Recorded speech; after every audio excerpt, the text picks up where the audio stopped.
We provide you the platform to turn your dreams into reality.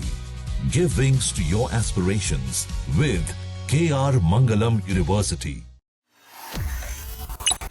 Paschim Asia महासंग्राम का असर अब मिथिलांचल के मखाना कारोबार पर पड़ने लगा है। जो कारोबारी मखाना को विदेशों तक पहुंचाते थे, आज वही खुद संकट में फंसे हैं।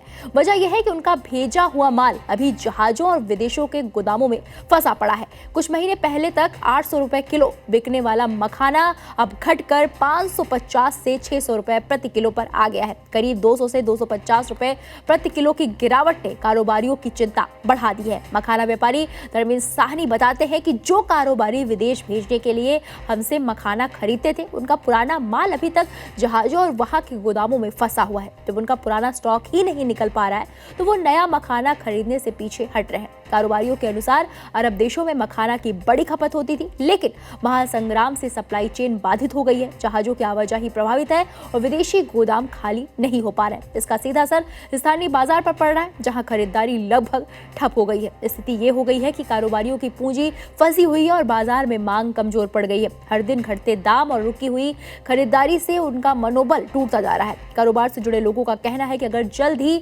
अंतर्राष्ट्रीय हालात सामान्य नहीं हुए, तो मखाना व्यापार से जुड़े हजारों लोगों के सामने आर्थिक संकट और गहरा सकता है। राष्ट्रीय मखाना अनुसंधान केंद्र के वरिष्ठ विज्ञानी डॉक्टर मनोज कुमार ने बताया कि महासंग्राम का वैश्विक व्यापार पर असर पड़ना स्वाभाविक है। मखाना जैसा विशिष्ट कृषि उत्पाद भी इससे अछूता नहीं है। वर्तमान में घरेलू बाजार में मखाने की कीमत में लगभग 200 रुपए प्रति किलोग्राम तक की गिरावट देखी गई है। निर्यात की गति कुछ धीमी हुई है। हालांकि ये स्थिति व्यापक वैश्विक अस्थिरता का तत्कालिक परिणाम है, न कि मांग में किसी स्थायी गिरावट का संकेत।